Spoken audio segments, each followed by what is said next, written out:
I had absolutely no expectations about India. You either love it or you hate it. It was just one of those places I've always wanted to go to.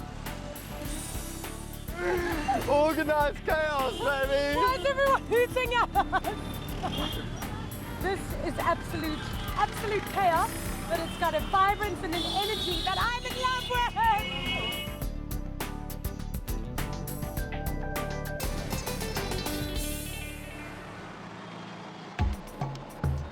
The journey from Delhi to Agra, picture this, 204 kilometers. We took about 6.5 hours. Fastest we ever went was 40 kilometers an hour. We drove through the Indian countryside. And when you think of countryside, you think of peace, quiet, tranquility. We didn't have a peaceful moment for 1 second. It's just a bombardment of people, cows, buses. We literally drove from the biggest city in India, Delhi, or the capital of India, to Agra, the most important historical site in India, and not for 1 second did I not see one person. It really is a complete culture shock. A complete culture shock. Woo! Finally, we've made it. 204 kilometers and 5 hours later, we were driving on a single road, cars coming in both directions, rickshaws, people, cows, pigs, the works. We're basically here in Agra, in the state of Uttar Pradesh. This is the most densely populated state in the whole of India. And it was founded in around 1526 by the Mughal Emperor Babur. And in the 100 years after that, there was so much development, so much building going on, because each emperor tried to outdo the next. I've read so many books about India and I've heard so many stories, but you can't really experience it until you go there yourself. The dirt and the pollution is so intense. It's aggressive, it's in your face. It's really the most frustrating feeling because you're amongst pollution, dust, a constant haze. But the problem you're faced with is that it really is an incredible country. The people are so gentle and so nice that you really, all you find yourself doing is figuring out, how can I help this? What can I do to better it? The unbelievable thing is that at any given point here within this chaos, you never feel under threat. It feels completely safe. Janez! Except for if you might get knocked over by a tuk-tuk. Also, hooting. In the Western countries, if you hoot, it's a form of aggression. Here, it's just a warning to say, get out of the way, dude. You're in my way, move up. The people are so special, and they're so calm. There's just no aggression. It's the way they've been, it's the way they live. It's India. It's incredible India. She's a Bollywood actress. Sorry, guys. We'll shop later. We'll shop later. No, thank you. No, we're fine. Thank you very much. Maybe later. Maybe later. What's your name? My name Raj. No, How much? Raj. Maybe when I come out.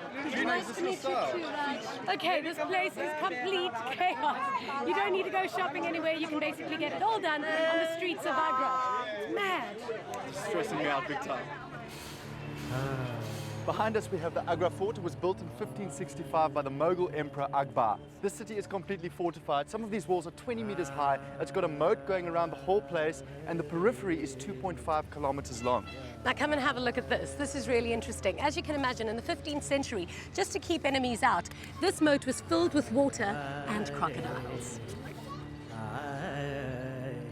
Hi. Hi. Hello, how are you? Namaste. So I want to show you this palace, but before that I want to tell you one thing. You have to visualize, you have to imagine to make it more interesting. For example, if you imagine the beautiful decorated elephant, the king sitting on the back of that, the women's wearing beautiful dresses, they are throwing the flowers to welcome the king, musicians sitting on the both sides playing the music, and the women, they are standing all over, singing the song to welcome the king. Hundreds of women adorning me. Wow. Oh, I should have been a Mughal king, damn it. Step out of it. Jeez. Sorry. So keep on imagining, make it more interesting and make it more lively. The reason why it's important to take a guide when you're going to visit some of these historical places is because often we look at it for what it is, where that's not the case. You've got to take your mind and yourself back to what it was. And when our guide described what it was before, that's when you really get the passion and the joy and the satisfaction of what it was. Indian people seem so intent on preserving their heritage and their culture, and you can see that with how these monuments and buildings have been preserved. I think because of the roots are so strong that we want to keep that with us. Whatever your parents, your grandparents passed on, you want to keep with that.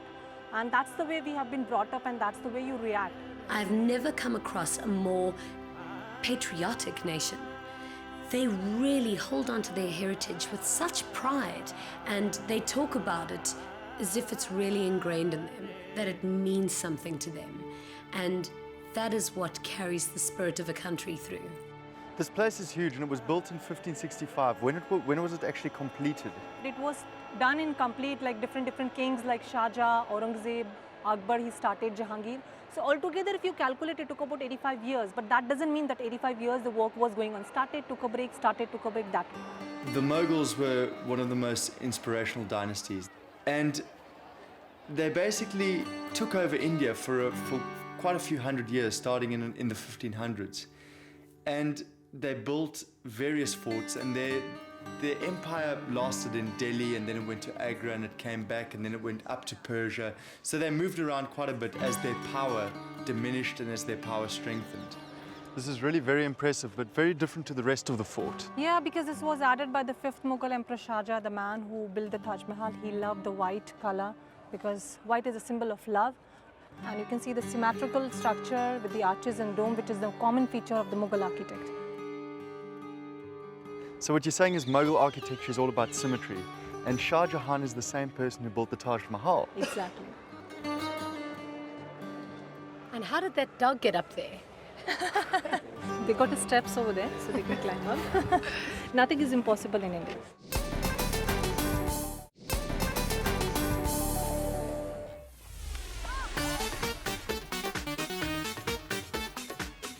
Every open field that you can find in India, you'll see a game of cricket going on. Now, it's easy to get confused and think that cricket is in fact the national game. However, hockey is. Cricket's just the most important. It's easy to see why their national team succeeds in all the games they play and why the IPL is such a huge success. But now, where is Janez?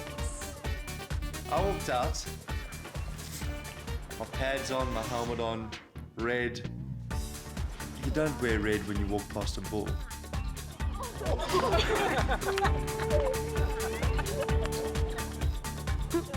One little charging bull, and he went running. Wow! I thought it was a cow. All I want to do is play a game of cricket, and this bull's trying to kill me. Anyway, if you come to India, there's one thing you have to do, and that's come and play some street cricket, because this is where it all begins. This is where the Sachin Tendulkars, the Mohammad Azharuddins, all the best players in India, they learnt their trade right here on the streets. Street cricket in India is what street football is to Brazil. Everyone in India supports cricket. They're cricket mad, they're cricket obsessed. Their cricket stars are their biggest celebrities. Whoa! Good shot. Have a go. All the little kids around me, they were so cool because we started off with like 5, we ended off with about 500, and they were all watching Janez, and after a while they were going, he is mental. This is a mental. He's mental. Big mental. Big mental. I just saw them like this, like, look at the scared bull, man. One little boy even went up to Janez and said, "Look, we're very sorry, but even if the bull was going to do anything to you, we couldn't have helped you because he's a holy cow." Holy cow. Representing South Africa. Are you ready to play, Janez? If I'm scared of a cow, I'm going to be scared of this fast ball, I can tell you that much. Don't ever go to India and try and play street cricket, because these boys can play. The first 3 balls they bowled at me, I went out for a duck. The first 3 balls I bowled, they hit for 6s. These kids totally victimized me. Everyone wanted to have a bowl at Janez because he was so bad. Did he just do a ballet move there? The only success I had was against little Miss Jeannie. This one, Michael. This is it. Clean bowled her. My cricket skills? It's just not cricket.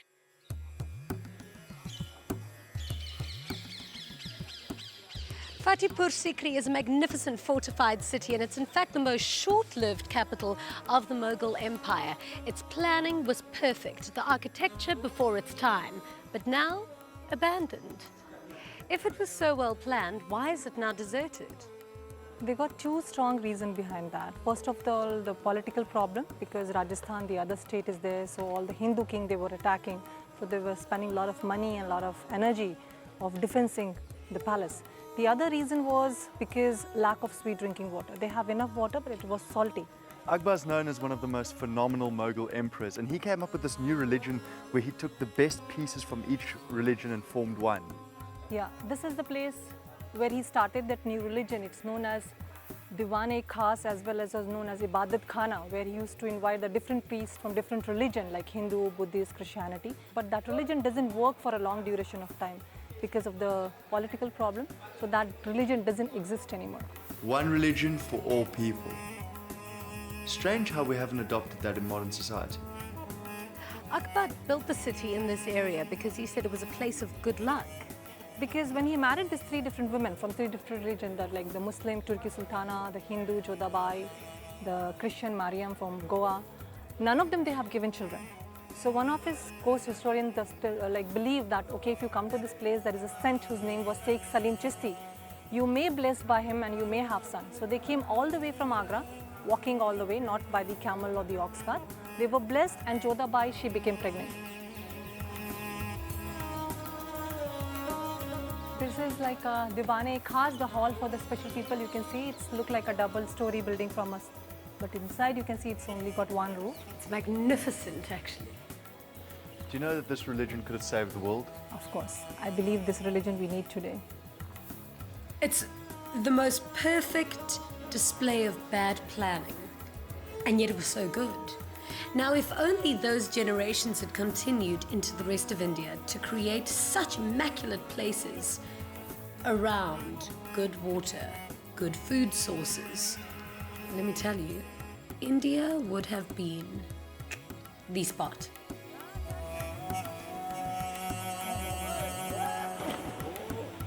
They planned this beautiful city, but they didn't think of the water. Did you see that water those boys were jumping in? The design and structure of this city was really advanced for its time. Yeah, because I think they are wealthy people, they can plan about that. You can see the drainage system, for example, they have so much planned that they know how to do the recycling of the water. For example, they used to collect the water over here, they use that water for drinking of animals and all. Not only this, we call the modern people with drainage system, you need a suction machine to clean. But here, still it works without using the modern techniques to clean it. Earlier I saw three guys jumping into that water. Now that's drinking water. Is that safe for me to go jump in? No, it's Does not it look like drinking No, water? it's not a drinking water because it's a still water. It's very dirty. You may have skin disease because still water is always a dirty. So I will not recommend you to do that.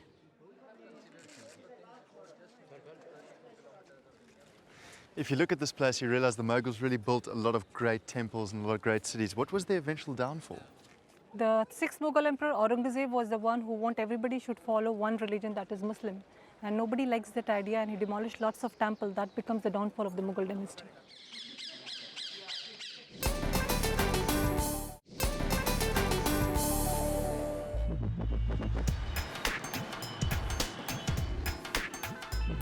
On our way through to the Taj Mahal, we stopped at this marble inlay place where they make all this beautiful ornamentation. So the Taj is one of the most beautiful buildings in the world, but the reason for this is that it's just not flat white marble. They've actually taken rare and precious stones and inlaid it into the marble to make it faceted. The marble they use is all the way from Rajasthan, and it's the hardest, strongest marble in the world.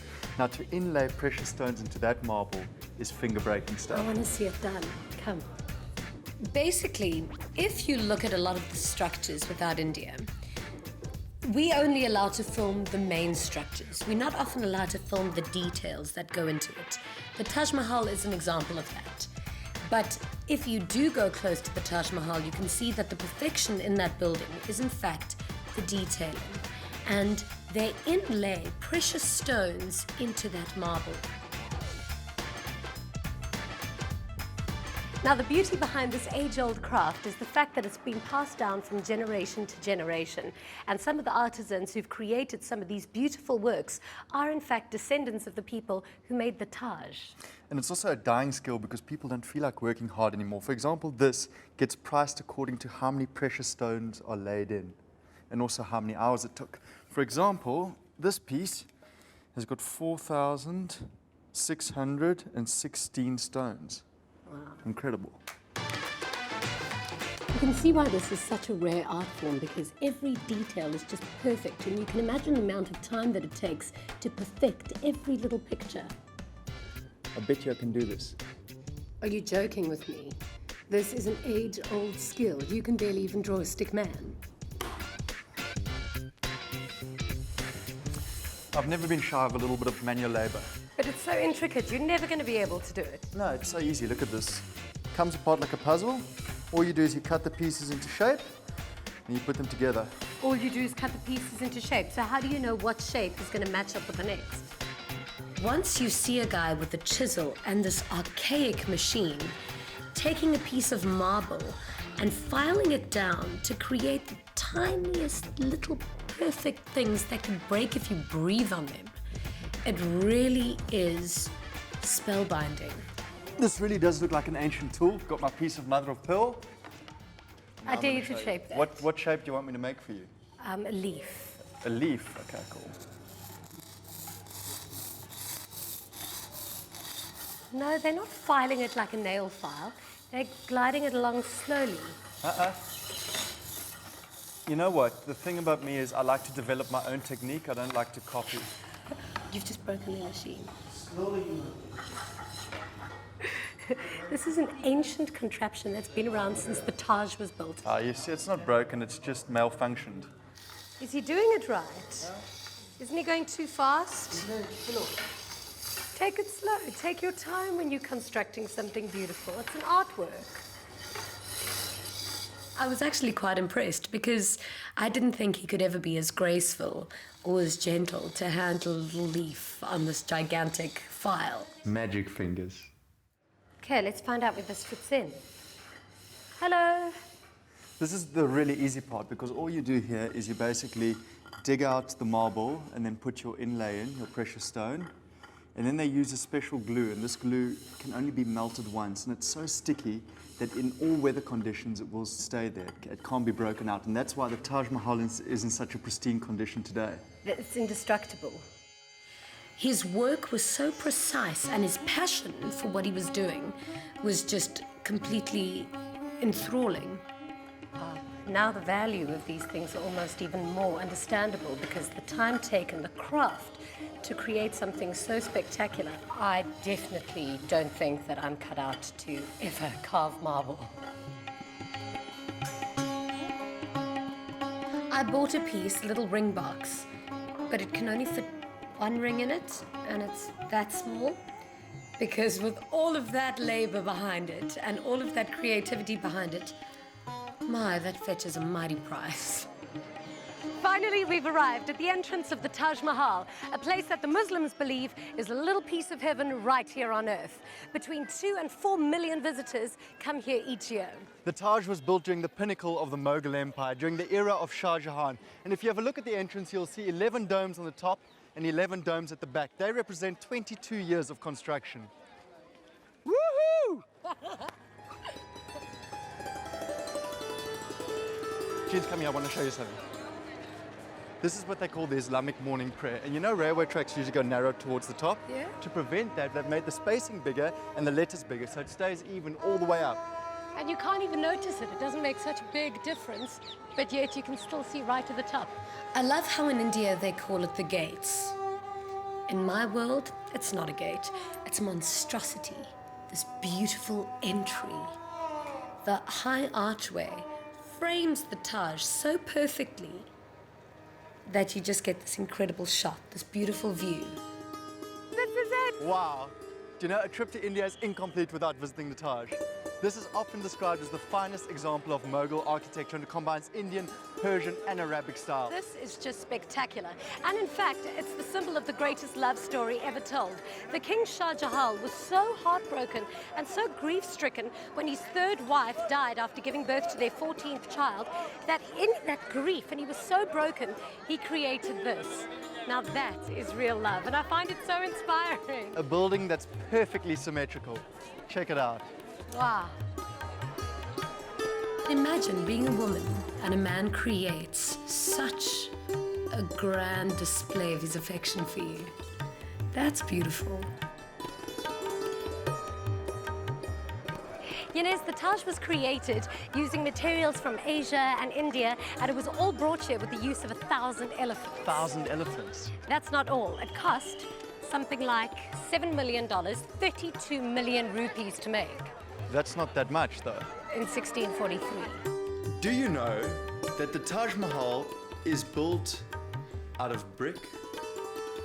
And only the outside is marble, because if they built the entire structure out of marble, it would sink right down into the floor, into the ground. Everyone thinks of the Taj being the mausoleum, the dome, but that's not all. There's more to it. It's an entire integrated complex of system, basically. And in Muslim belief, they believe in 4 rivers, and they want to create this illusion of heaven on earth. So they've divided the garden into the 4 rivers, the 4 channels, which is milk, honey, rose water, and plain water, and it's completely symmetrical. 4 corners. Now, I've been waiting for so long to go to India, to go to the Taj Mahal. All I want to do is sit gracefully where Princess Di did. Well, do you think you can do it with 500,000 people running around you and everybody wanting to... Nope, didn't get there. There were about 4,000 people swarming the one chair. Jeans, if you had to picture heaven, what would you think of? Oh, that's a difficult one. I think clear blue skies, white fluffy clouds on the ground. That's sort of... And that's exactly why the Taj was built. It was built to create the illusion of heaven on earth. And that raised platform has been specifically raised so that when you walk up onto there, all you see is reflections of blue and intense white. You don't see any trees, you don't see any movement, no river, nothing. Pure heaven, pure bliss. Even the pillars on each 4 corners are built slightly outwards so that if they had to fall over, they wouldn't fall onto the Taj. They would protect the building and fall outwards. Oh, this place is all about true romance. And I, in fact, wish I could take the camera so that I could show you exactly how intricate and perfect every little design is. But no camera in this world, doesn't matter who you are, is allowed to go and film inside that building. It's just incredible. You know, so we've done it. It's off our bucket list. The Taj is spectacular, and I would love to think that in this day and age, there will still be men that will create something like that for women. Are you ever in American films? No. My daughter's been in 19 movies. My daughter used to be Mark Wahlberg's girlfriend. Oh, really? Wow. I wouldn't mind being Mark Wahlberg's girlfriend. Do you recognize this fort from anywhere? This place is crazy. Do I look like the yoga type? Stretching my legs and holding positions? Please. Well, you're very fit. Don't you feel energized now? I'm totally exhausted. I can't stretch to save my life.